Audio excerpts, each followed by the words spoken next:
Magandang umaga po sa inyong lahat. Shoutout po sa mga viewers ko. Hello po.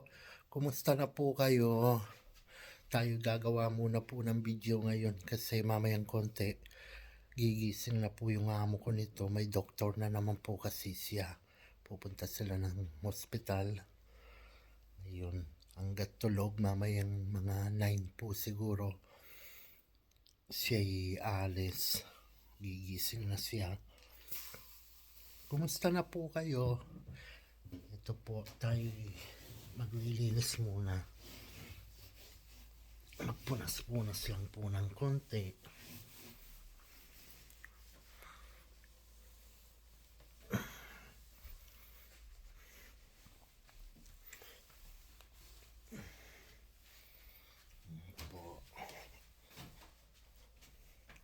Para mamaya po makapag-live tayo pag umalis na siya.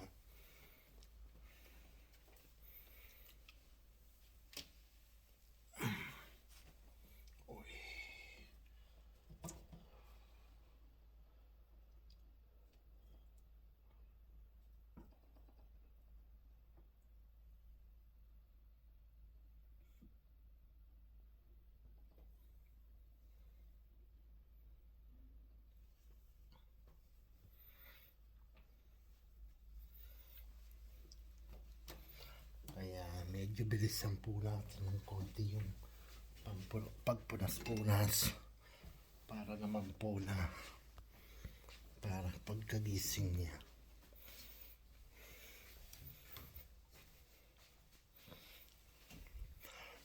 Shoutout po sa mga followers ko, sa mga viewers ko. Hello po sa inyong lahat. Maraming salamat po sa mga nagpa-follow, nagla-like and share sa mga video ko. Salamat po sa inyong lahat.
Madali lang po kasi pag nagpupunas ng ganito.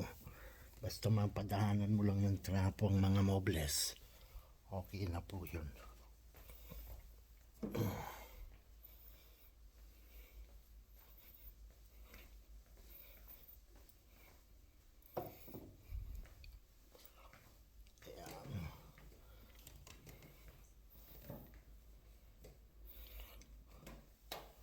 Buti naman po ngayon December. Hindi na po ako maglalagay ng Christmas tree. Kasi hindi na nagpapalagay ang senyora ko.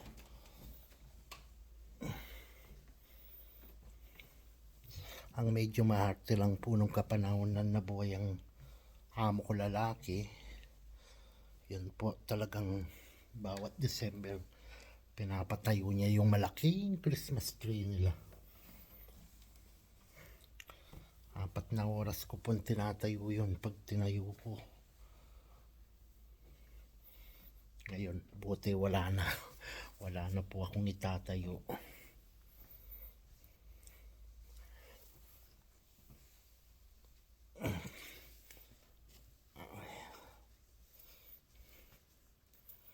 Kayo po ba'y kumain na lahat niyan, ng tanghalian?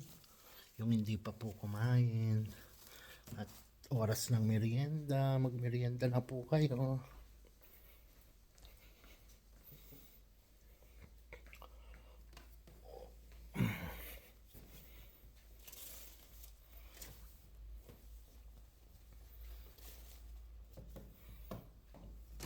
pagkagising po na pagkababa ng amo ko nito, ilalabas ko muna po sa yung aso bago po sila halos ng bahay.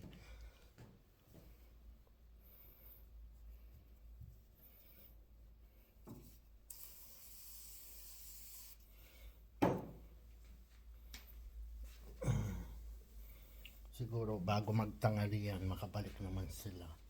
Tutulungan po kasi ng anak niyang babae, siyang tumutulong sa kanya pag pumupunta ng ospital.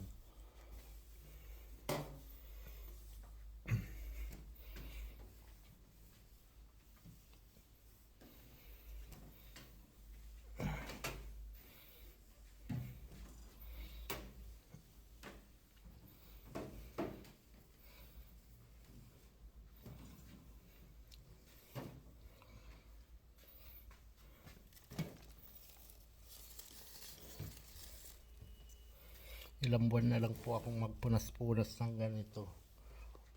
Uwi na rin ako. Uwi na po ako ng Pinas.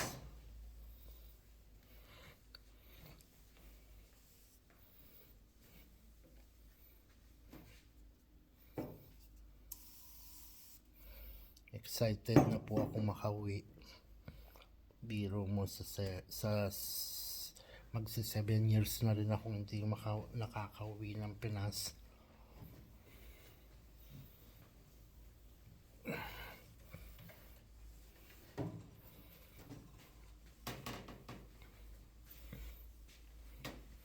Kaya nananabik na akong makabalik ng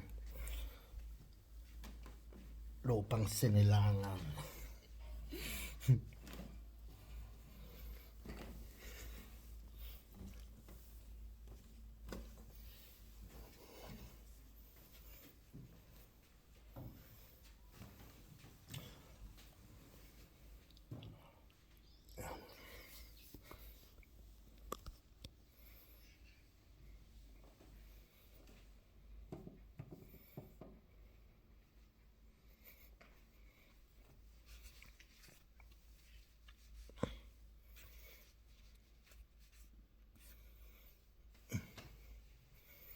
Lupang sinilangan. Napakasarap po talaga sa bansa natin, no?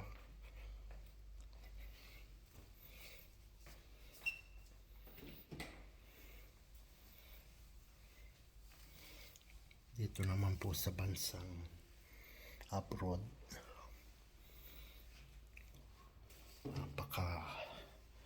napakalungkot na hindi mo maintindihan. Kaya totoo nga ang sinasabi nila, ang pag-abroad, pagtitiis ng malaki.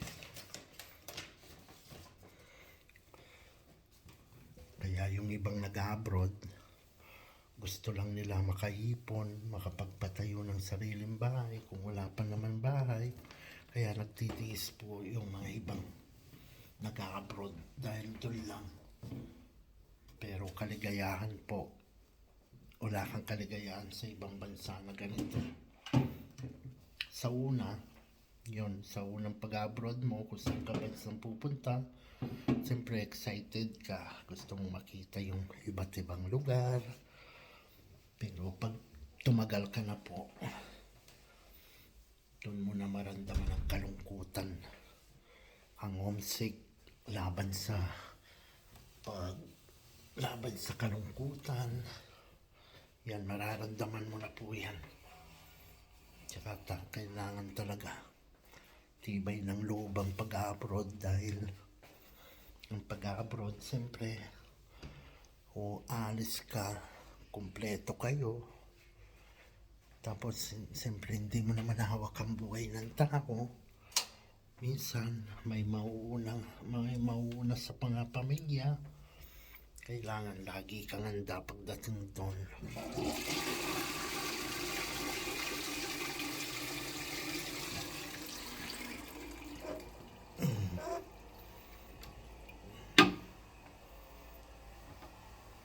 Yun lang po ang pinakamasakit sa mga nag-abroad.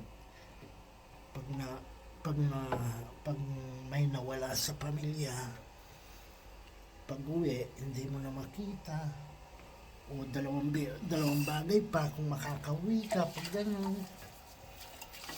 O hindi na, kailangan mo na lang tanggapin.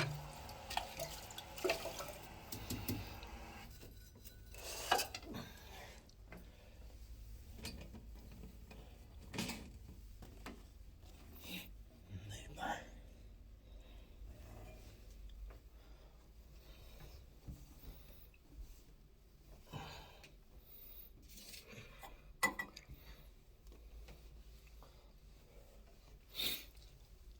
Sa mga kababayan natin sa Pinas, kung may ibang parahan lang siguro nakikita sila sa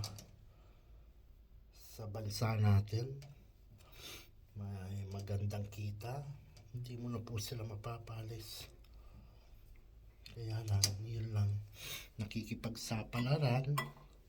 Yung iba nga, sinasangla lang mga kalupahan nila, kung ano-anong sinasangla para makapag-abroad lang. Pero kung halimbawa nagsangla ka ng mga ari-arian mo, hindi po ganun kadali na makita mo ulit ang mga sinangla mo, yung mga binenta mo o ano. Hindi po ganun kadali para mapalitaw mo agad. Doon ka po magsakripisyo malaki pag ganun. Siyempre, kailangan mo munang palitawin yung mga nagastos mo sa pag-abroad.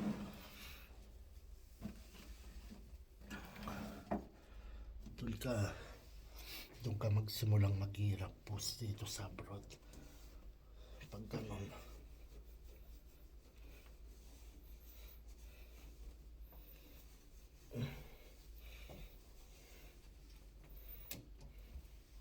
Kahit sino siguro sa mga naka-abroad, kung may naipon lang silang malaki-laki siguro, hindi mo sila mapapatagal sa isang bansa sa pag-abroad.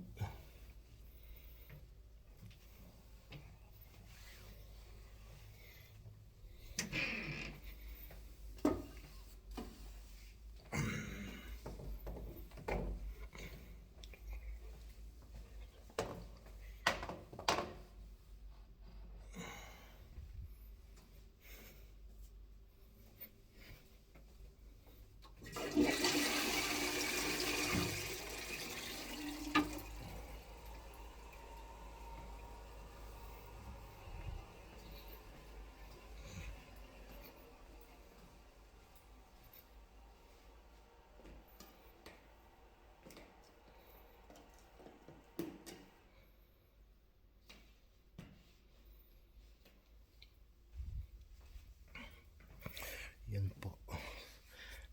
Natapos rin po tayong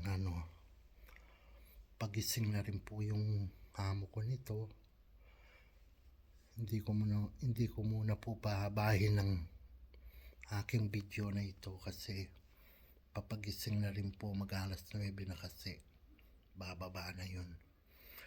Maraming salamat po. Inuulit ko po sa mga sumusuporta sa akin, sa mga nagla-like and share, nagpa-follow. Maraming salamat po sa inyong lahat. Sana patuloy nyo pa rin akong suportahan. Maraming salamat po ulit sa inyong lahat. Yung hindi pa po nakapag-subscribe sa akin channel, Joey Karamay Vlog TV po sa YouTube. Maraming salamat po sa inyo. God bless po. Bye-bye.